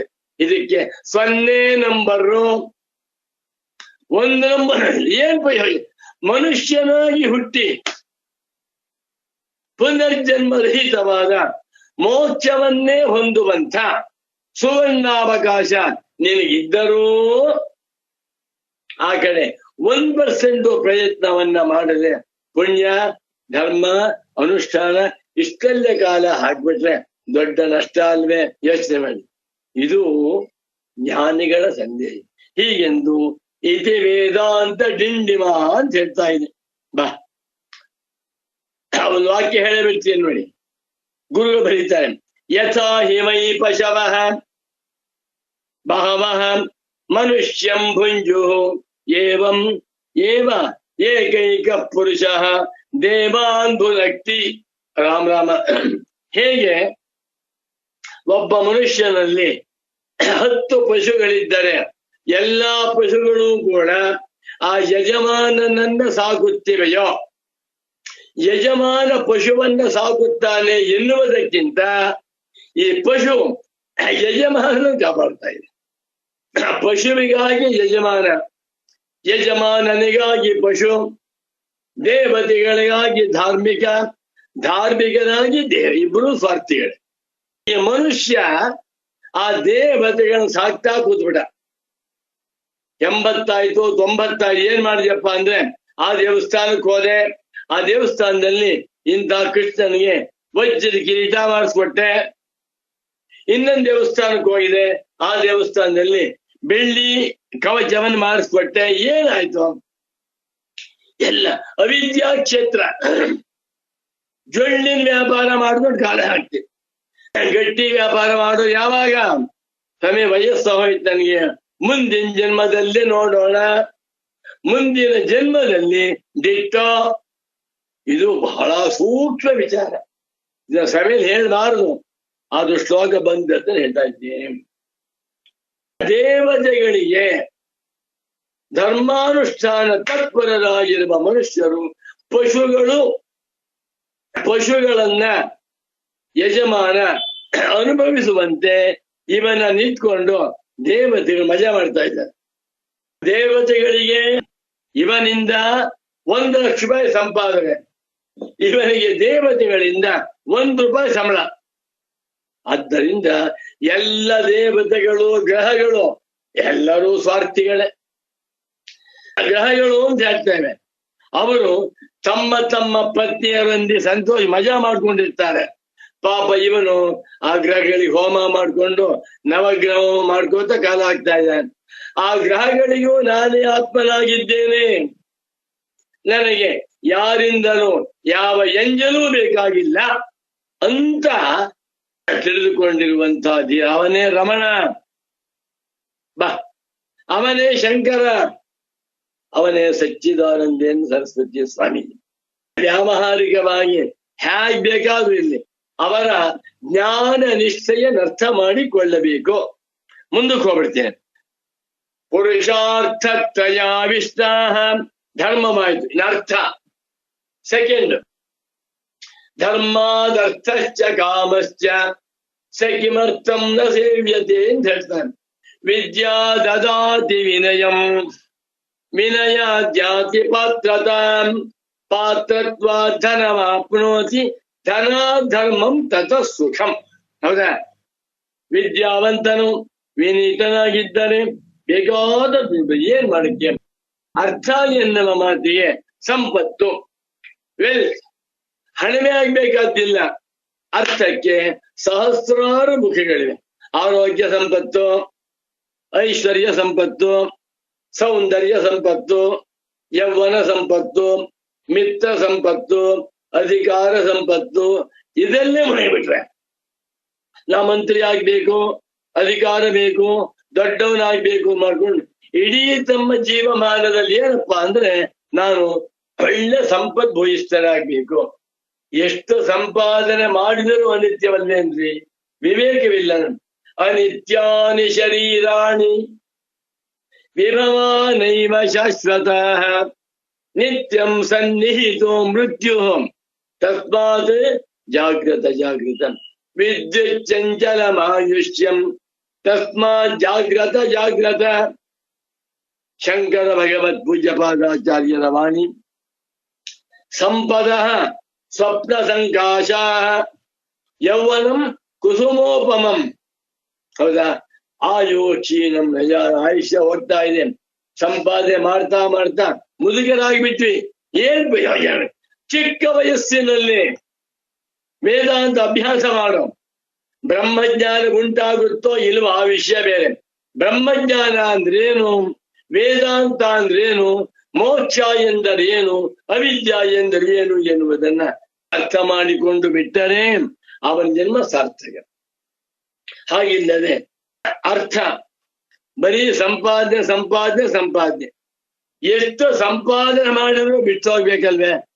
ತಿನ್ನಕ್ಕಾಗತ್ತಾ? ನನ್ನ ಹತ್ರ 1000 ಕೋಟಿ ದುಡ್ಡಿದೆ, ತಿನ್ನಕ್ಕಾಗತ್ತಾ? 50 kg ಬಂಗಾರ ಬಿಸ್ಕೆಟ್ ಇದೆ, ತಿನ್ನಕ್ಕಾಗತ್ತೆ? ಆದ್ರೆ ಮನುಷ್ಯನಿಗೆ ದುರಾಶೆ ದುರಾಶೆ ಆಶಯ ಬದ್ಧತೆ ಜಂತು. ನೋಡಿದ್ರ, ಆಶೆಯಿಂದ ಮನುಷ್ಯ ಕಟ್ಟಲ್ಪಡ್ತಾ ಇದ್ದ. ಹುಷಾರ್, ಅವರಿವರನ್ನ ನೋಡಿಕೊಂಡು ನೀನು ಅತ್ಯಾಶೆಗೆ ಒಳಗಾಗಬೇಡ. ಯಾಕೆ? ಆಶಾ ನಾಮ ಮನುಷ್ಯಾಣ ಕಾಚಿತ್ ಆಶ್ಚರ್ಯ ಶೃಂಖಲ, ಕಾಚಿತ್ ಆಶ್ಚರ್ಯ ಶೃಂಖಲ ಯಯಾ ಬದ್ಧಾ ಪ್ರಧಾವಂತಿ ಮುಕ್ತಾಃ ತಿಷ್ಠಂತಿ ಪಂಗುವತಿ. ಯಾವ ಮನುಷ್ಯ ಆಶೆಗೆ ದಾಸನಾದನು ಅವನು ದನ ಪಶುವಾಗಿ ಬಿಡ್ತಾನೆ. ಎಚ್ಚರಿಕೆ, ಆಶೆಗೆ ದಾಸನಾಗಬೇಡ. ಆಶಾಯಾಹ ಯೇ ದಾಸಾಹ ತೇ ದಾಸ ಸರ್ವಲೋಕಸ್ಯ ಆಶಾ ಯೇಷಾಂ ದಾಸೀಂ ತೇಷಾಂ ದಾಸಾಯತೆ ಲೋಕ. ಅವನವನ ಪ್ರಾರಬ್ಧ ಕರ್ಮಕ್ಕೆ ತಕ್ಕಂತೆ ಏನ್ ಬರಬೇಕೋ ಬರುತ್ತೆ. ಹೆಚ್ಚು ಸಂಪಾದನೆ ಮಾಡುವುದಕ್ಕೋಸ್ಕರವಾಗಿ ಆರೋಗ್ಯವನ್ನು ಕೆಡಿಸಿಕೊಂಡು ವೇದಾಂತ ವಿಚಾರದಿಂದ ದೂರವಾಗಬಾರದು. ಧರ್ಮ ಅರ್ಥ ಕಾಮ ಕಾಮಾನುಭೋಗ, ಅದನ್ನ ತಿನ್ಬೇಕು, ಈ ಪಂಚೆ ಉಟ್ಕೋಬೇಕು, ಇಂಥ ಮನೆ ಕೊಂಡ್ಕೊಳ್ಬೇಕು. ಧರ್ಮಾರ್ಥ ಕಾಮಗಳು, ಧರ್ಮಾರ್ಥ ಕಾಮ ಮೋಕ್ಷಗಳು ಯದ್ಯಪಿ ಪುರುಷಾರ್ಥವಾಗಿದ್ದರೂ ಧರ್ಮಾರ್ಥ ಕಾಮಗಳಿಗೆ ಒಂದು ಇತಿಮಿತಿ ಇರಬೇಕು. ಅದೇನಾಗುತ್ತೆ ಅಂದ್ರೆ ಬೆಳೆಸ್ಕೊತ ಹೋದಂತೆ ಇನ್ನೂ ಬೇಕು ಅನ್ಸುತ್ತೆ. ನನ್ನ ಹತ್ರ 900 ರೂಪಾಯಿ ಇದೆ, 1000 ಮಾಡ್ಬೇಕು, 1000 ಆಯ್ತು. ಸತ್ಯ 1500 ಮಾಡ್ಬೇಕು, 1500 ಆಯ್ತು. ಏನಾದ್ರೂ ಮಾಡಿ 1900 ಮಾಡ್ಬಿಡ್ಬೇಕಪ್ಪ. 1900 ಆಯ್ತು, 2000 ಆಯ್ತು, 5000 ಆಯ್ತು, ಎಷ್ಟಾದ್ರೂ ಕೂಡ ಇತಿಮಿತಿ ಇಲ್ಲ. ಆಕಾಶಕ್ಕೆ ಇತಿಮಿತಿ ಉಂಟೆ? ಎಷ್ಟೆತ್ರ, ಎಷ್ಟಗಲ, ಎಷ್ಟುದ್ದು, ಎಷ್ಟು ಬೇಕಾದ್ರೂ. ಅದ್ರಿಂದ ಹುಷಾರ್. ಮಾನವನೇ ನೀನು ಮುಮುಕ್ಷವಾಗು, ಮಾನವನೇ ನೀನು ವಿವೇಕಿಯಾಗು, ಮಾನವನೇ ನೀ ಪ್ರಜ್ಞಾವಂತನಾಗಪ್ಪ. ಇಲ್ಲೇ ಹೋದ್ರೆ ಮೃಗ ಮರೀಚಿಕೆಯಂತೆ ಹೇಳ್ಕೊಂಡು ಹೋಗ್ತಾ ಇರುತ್ತೆ. ಇದು ಧರ್ಮ ಅರ್ಥ ಕಾಮ. ಧರ್ಮಾರ್ಥ ಕಾಮಗಳೆಂಬ ಪುರುಷಾರ್ಥ ತ್ರಯದಲ್ಲಿ ಆವಿಷ್ಟ ಮುಳುಗಿಬಿಟ್ಟಿದ್ದಾರೆ. ಒಂದು ದಿನವಾದರೂ ಕೂಡ ವೇದಾಂತ ವಿಚಾರವಿಲ್ಲ ಅಂತ ಸಹಸ್ರಾರು ಜನಗಳನ್ನ ನೋಡಿದ್ದೇನೆ. ವಯಸ್ಸಾಗಿರುತ್ತೆ, ಅನುಕೂಲವಂತರಾಗಿರ್ತಾರೆ, ಧರ್ಮಾನುಷ್ಠಾನ ತತ್ಪರರು ಆಗಿರ್ತಾರೆ. ಅವರಿಗೆ ವೇದಾಂತದ ಗಂಧವೇ ಏನ್ ಪ್ರಯೋಜನವಾಯ್ತು? ಎಲ್ಲ ಇದ್ದು ಸ್ವಾರ್ಥವೊಂದಿಲ್ಲ ಅಂದ್ರೆ ಏನ್ ಪ್ರಯೋಜನ? ಇತಕ್ಕೋನ್ಮಸ್ತಿ ಮೂಢಾತ್ಮ ಎಷ್ಟು ಸ್ವಾರ್ಥೆ ಪ್ರಮಾದ್ಯತಿ. ಇವನಿಗಿಂತ ದಡ್ಡ ಬೇರೊಬ್ಬನಿಲ್ಲ. ಯಾವನಿಗಿಂತ? ತನ್ನ ಸ್ವಾರ್ಥವನ್ನ ಮರೆತು ತನ್ನ ನಿಜವಾದ ಸ್ವಾರ್ಥವನ್ನ ಸಂಪಾದನೆ ಮಾಡಿಕೊಳ್ಳದೆ ಪರಾರ್ಥಕ್ಕೋಸ್ಕರವಾಗಿ ದುಡಿಯುತ್ತಿರುವಂತಹ ಮನುಷ್ಯ ದಡ್ಡ. ಸ್ವಾರ್ಥ ಯಾವುದು? ಮೋಕ್ಷವೇ ಸ್ವಾರ್ಥ, ಆತ್ಮನ್ಯವಸ್ಥಾನಂ ಸ್ವಾರ್ಥ. ಇದನ್ನು ಮಾಡ್ಕೊ. ಪುರುಷಾರ್ಥ ತ್ರಯಾವಿಷ್ಟ ಧರ್ಮ ಅರ್ಥ ಕಾಮಗಳೆಂಬ ಮೂರೇ ಪುರುಷಾರ್ಥಗಳಲ್ಲಿ ಯಾರು ಮುಳುಗಿಬಿಟ್ಟಿದ್ದಾರೆಯೋ ಅಂಥವರು, ಅಂಥ ಪುರುಷರು ಪಶವ ಪಶು ಪಶವ ವಿವೇಕವಿಲ್ಲದ ಪಶುಗಳಾಗಿ ಬಿಡುತ್ತಾರೆ. ಧ್ರುವಂ, ಜ್ಞಾಪಕ ಇಟ್ಕೊಳ್ಳಿ. ನಿಜ, ಪಾಪ ಪಶುವಿಗೆ ಏನ್ ವಿವೇಕ ಇರುತ್ತೆ? ಈ ಮಾನವರನ್ನ ಪಶುಗಳು ಅಂತ ಕರೀತಾ ಇದ್ದಾರೆ. ಎಂಥ ಮಾನವರು? ದಡ್ಡರಲ್ಲ. ಸದ್ಗೃಹಸ್ಥರಾಗಿ ಅಗ್ನಿಹೋತ್ಯಾದ ಅನುಷ್ಠಾನ ಮಾಡುತ್ತಿರುವಂತ ಪುರುಷರನ್ನ ಇವ ಬರೀ ಪಶುಗಳು ಅಂದ್ಬಿಟ್ರು. ಅಷ್ಟೇ ಅಲ್ಲ, ಧ್ರುವಂ, ನಿಜವಾಗಿಯೂ ಸತ್ಯವಾದ ಮಾತಿದು. ಹಾಗಾದರೆ ಯಾರು ಪುರುಷ ಶ್ರೇಷ್ಠರು? ಅವರು ಪಶು ಪುರುಷರು. ಪುರುಷ ಶ್ರೇಷ್ಠರು ಯಾರು? ಮೋಕ್ಷಾರ್ಥಿ ಪುರುಷ ಶ್ರೇಷ್ಠ.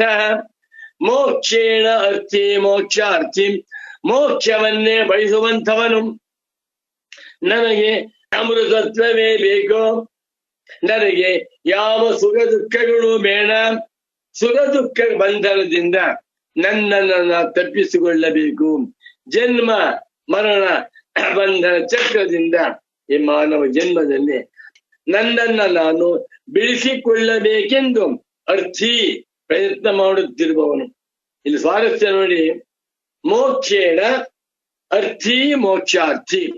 ನನ್ನ ಪರಮ ಪೂಜ್ಯ ಸದ್ಗುರು ವರೆಣ್ಯರಾದ ಶ್ರೀ ಶ್ರೀ ಶ್ರೀ ಸಚ್ಚಿದಾನಂದೇಂದ್ರ ಸರಸ್ವತಿ ಸ್ವಾಮಿಗಳನ್ನು ಸ್ವಾರಸ್ಯ ಹೇಳ. ಅರ್ಥಿ ಎನ್ನುವ ಮಾತು ಇದು ಅದು ವಿಶೇಷವಾದಂತ ಅರ್ಥಿನ್ ಶಬ್ದ. ತಾಚ್ಛೀಲ್ಯೇಣಿನಿ ಅರ್ಥಯಿತುಂ ಶೀಲಂ ಯಸ್ಯ ಸಹ ಅರ್ಥಿ. ಯಾವಾಗಲೂ ಕೂತಾಗ, ಓಡಾಡುವಾಗ, ನಿಂತಾಗ, ಊಟ ಮಾಡುವಾಗ, ಮಲಗುವಾಗ, ಸ್ನಾನ ಮಾಡುವಾಗ, ಮಲಮೂತ್ರ ವಿಸರ್ಜನೆ ಯಾವಾಗಲೂ ಕೂಡ ಮೋಕ್ಷ ಸ್ವರೂಪವನ್ನೇ ಹೊಂದಬೇಕು. ಯಾವುದು ನನಗೆ ಇಂದ್ರ ಪದವಿಯೂ ಬೇಡ, ಯಾವ ಪದವಿಯೂ ಬೇಕಾಗಿಲ್ಲ, ಎಲ್ಲವೂ ಅನಿತ್ಯವಾದ್ರಿಂದ ಮೋಕ್ಷವನ್ನೇ ಹೊಂದಬೇಕು. ತಮೇವಂ ವಿದ್ವಾನ್ ಅಮೃತಃ ಇಹ ಭವತಿ ನಾಣ್ಯ ಪಂಥ ವಿದ್ಯತೆ ಜನಾಯ ಎನ್ನುವಂತೆ ಆತ್ಮಜ್ಞಾನದಿಂದಲೇ ಮೋಕ್ಷ, ಬ್ರಹ್ಮಜ್ಞಾನದಿಂದಲೇ ಮೋಕ್ಷ. ಆ ಬ್ರಹ್ಮಜ್ಞಾನವನ್ನ ನಾನು ಪಡೆದುಕೊಂಡು ಕೃತಾರ್ಥನಾಗಲೇಬೇಕು ಎಂದು ಯಾವಾತನ ಮನಸ್ಸಿನಲ್ಲಿ ಮೋಕ್ಷೇಚ್ಛೆ ಉಂಟೋ ಅವನೊಬ್ಬನೇ ಪುರುಷ ಅಲ್ಲ, ಅವನೇ ಪುರುಷ ಶ್ರೇಷ್ಠ. ಪುರುಷೇಶು ಶ್ರೇಷ್ಠ, ಪುರುಷ ಶ್ರೇಷ್ಠ.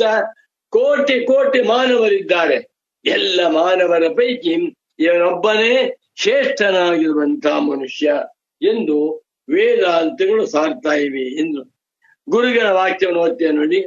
ಪುರುಷಾರ್ಥ ಧರ್ಮಾರ್ಥ ಕಾಮ ಮೋಕ್ಷ ಪುರುಷೈ ಅರ್ಥ್ಯಮಾನಾನಾಂ ಸರ್ವೇಷಾಮಪಿ ಯಥಾ ಯೋಗ್ಯಂ ಏತೇಷು ಅವಾಂತರ್ಭಾವಾತ್. ಪುರುಷರು ಬಯಸುವ ಎಲ್ಲ ಫಲಗಳು ನಾಲ್ಕರಲ್ಲೇ ಸೇರುವುದು, ಧರ್ಮ ಅರ್ಥ ಕಾಮ ಮೋಕ್ಷಗಳು. ತೇಷಾಂ ಪುರುಷಾರ್ಥಾನಾಂ ಮಧ್ಯೆ ಆದ್ಯಾಹ ತ್ರಯಃ ಪುರುಷಾರ್ಥ ತ್ರಯಂ. ಆ ಮೊದಲನೇ ಮೂರಕ್ಕೆ ಹೆಸರು ಪುರುಷಾರ್ಥ ತ್ರಯ ತ್ರಿವರ್ಗ. ಧರ್ಮಾರ್ಥ ಕಾಮ ರೂಪಂ ತಸ್ಮಿನ್ ಪುರುಷಾರ್ಥ ತ್ರಯೇ ತ್ರಿವರ್ಗೇ ಆವಿಷ್ಟಾಃ ಅಭಿನಿವಿಷ್ಟಾಃ ಅಭಿಮಾನೇನ ಪ್ರವಿಷ್ಟಾಃ. ಯಾರು ಧರ್ಮಾರ್ಥ ಕಾಮಗಳಲ್ಲಿ ಮಾತ್ರವೇ ಮುಳುಗಿ ಬಿಟ್ಟಿದ್ದಾರೆಯೋ ತೇ ಧ್ರುವಂ ನೂನಂ ಪಶವಃ ಪಶುತುಲ್ಯಾಃ ಇತ್ಯರ್ಥ. ಇಂಥವರು ಹಸುವಿಗೆ ಸಮಾನರಾದವರು. ಹಸು, ಎತ್ತು, ಆಡು, ಕುರಿ, ಕತ್ತೆ ಸಮಾನರಾದವರು ಅಂತ.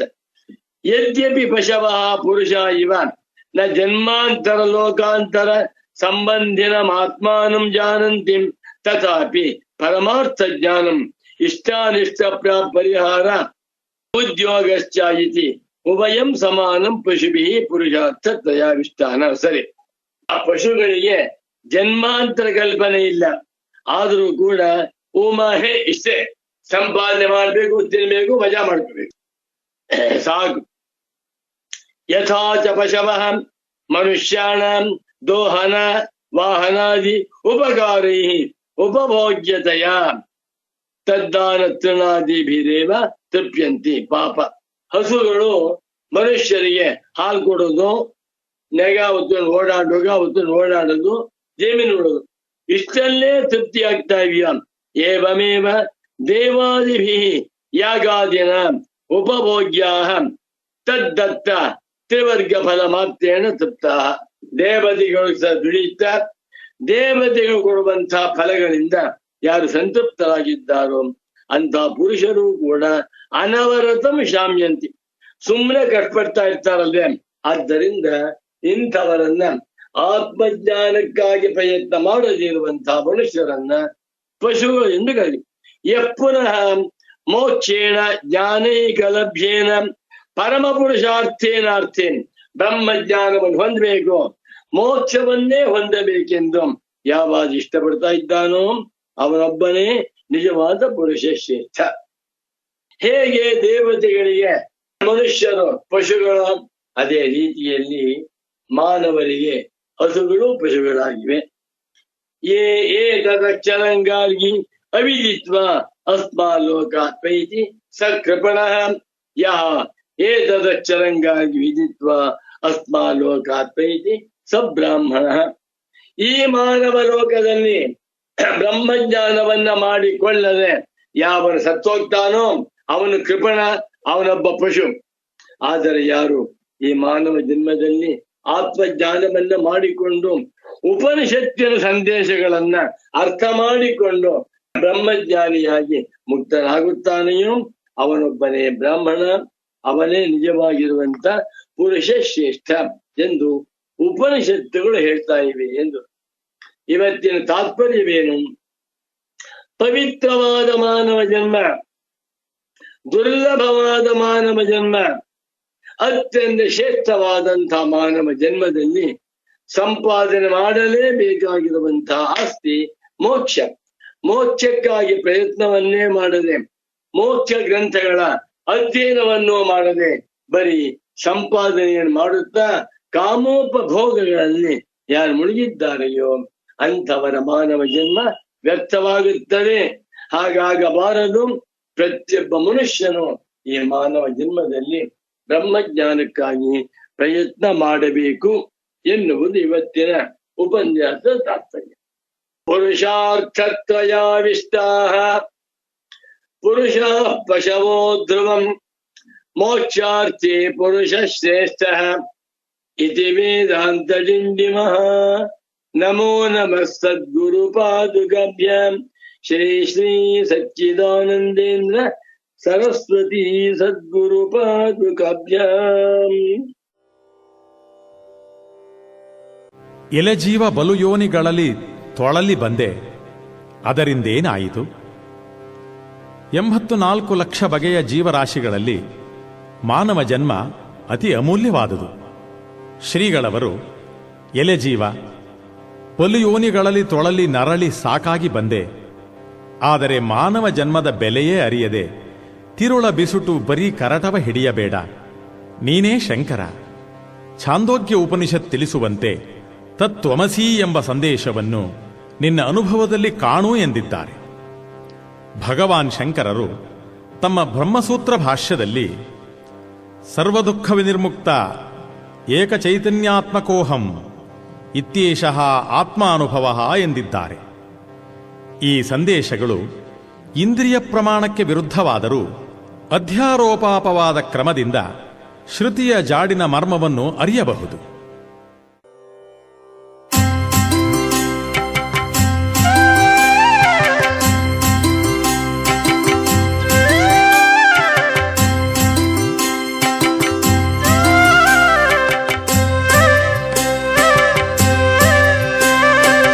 ಎಲೆ ಜೀವ ಬಲು ಯೋನಿಗಳಲ್ಲಿ ತೊಳಲಿ ಬಂದೆ, ಅದರಿಂದೇನಾಯಿತು? ಎಲೆ ಜೀವ ಬಲು ಯೋನಿಗಳಲ್ಲಿ ತೊಳಲಿ ಬಂದೆ, ಅದರಿಂದೇನಾಯಿತು? ತಿಳಿವಿನ ನರ ಜನ್ಮ ಕಿಳಿ ತಂದೆ ಕಡೆಗೀಗಲದರಿಂದೇನಾಯಿತು? ತಿಳಿವಿನ ನರ ಜನ್ಮ ಕಿಳಿ ತಂದೆ ಕಡೆಗೀಗಲದರಿಂದೇನಾಯಿತು? ಅದರಿಂದೇನಾಯಿತು? ಅದರಿಂದೇನಾಯಿತು?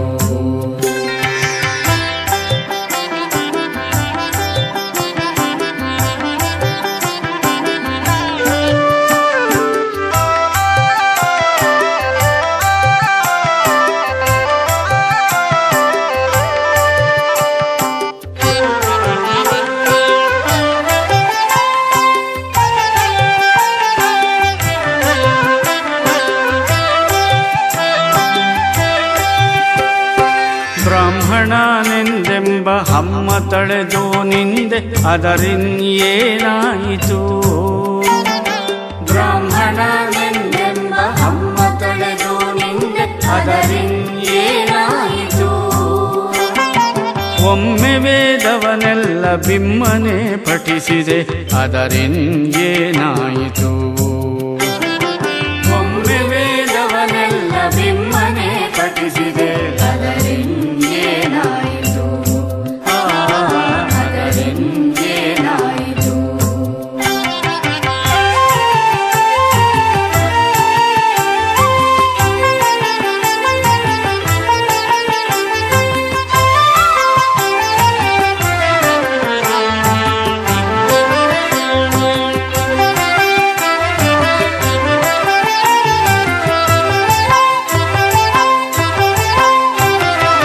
ಕಾವ್ಯಶಾಸ್ತ್ರಕ್ಕೆಲ್ಲ ಸುವ್ಯಾಖ್ಯೆಯಾಗೈದೆ, ಅದರಿಂದೇನಾಯಿತು?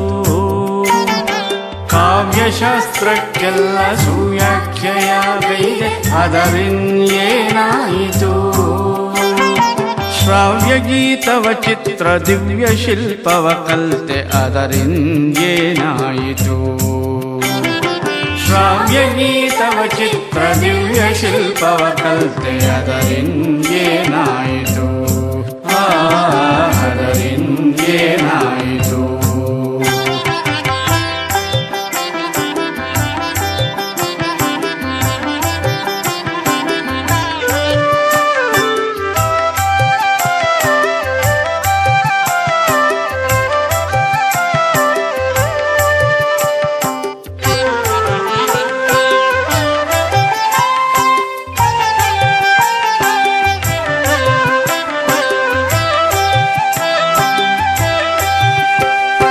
ವನಕೈರಿ ತಪದಲ್ಲಿ ತನುವ ದಂಡಿಸಿ ನಿಂದೆ ಅದರಿಂದೇನಾಯಿತು ವನಕೈರಿ ತಪದಲ್ಲಿ ತನುವ ದಂಡಿಸಿ ನಿಂದೆ ಅದರಿಂದೇನಾಯಿತು ಮುನಿಯಾಗಿ ಮೂಗಿನ ಕೊನೆಯ ನಿಟ್ಟಿಪೆನೆಂದೆ ಅದರಿಂದೇನಾಯಿತು ಮುನಿಯಾಗಿ ಮೂಗಿನ ಕೊನೆಯ ನೀಟಿಪೆನೆಂದೆದರಿಂದೇನಾಯಿತು ಅದರಿಂದೇನಾಯಿತು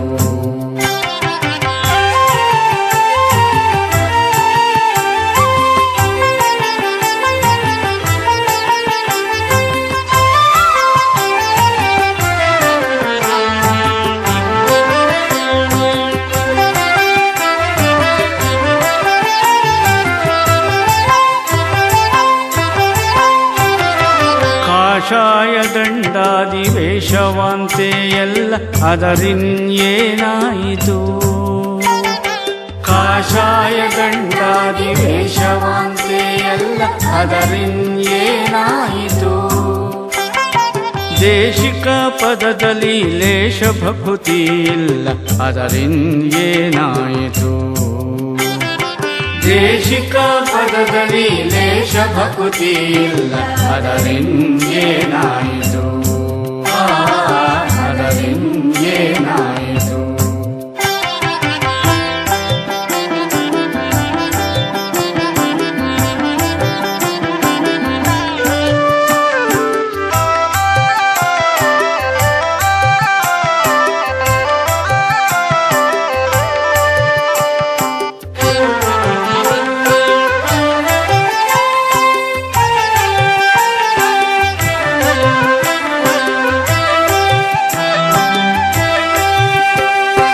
ತಿರುಳ ಬಿಸುಟು ಬರೀ ಕರಟವ ಹಿಡಿದೆನಿ ಅದರಿಂದೇನಾಯಿತು ತಿರುಳ ಬಿಸುಟು ಬರೀ ಕರಟವ ಹಿಡಿದೆನಿ ಅದರಿಂದೇನಾಯಿತು ಗುರುಶಂಕರೈಕ್ಯವ ದೊರಕಿಸಿ ಕೊಳೆಪರ ಪುರುಷಾರ್ಥವಾನಾಯಿತು ಗುರುಶಂಕರೈಕ್ಯವ ದೊರಕಿಸಿ ಕೊಳೆಪರ ಪುರುಷಾರ್ಥವಾನಾಯಿತು ಪುರುಷಾರ್ಥವಾನಾಯಿತು ಎಲೆ ಜೀವ ಬಲು ಯೋನಿಗಳಲ್ಲಿ ತೊಳಲಿ ಬಂದೆ ಅದರಿಂದೇನಾಯಿತು ಎಲೆ ಜೀವ ಬಲು ಯೋನಿಗಳಲ್ಲಿ ತೊಳಲಿ ಬಂದೆ ಅದರಿಂದೇನಾಯಿತು ತಿಳಿವಿನ ನರ ಜನ್ಮ ಕಿಳಿ ತಂದೆ ಕಡೆಗೆ ಗಲದರಿಂದೇನಾಯಿತು ತಿಳಿವಿನ ನರ ಜನ್ಮ ಕಿಳಿ ತಂದೆ ಕಡೆಗೆ ಗಲದರಿಂದೇನಾಯಿತು ಅದರಿಂದೇನಾಯಿತು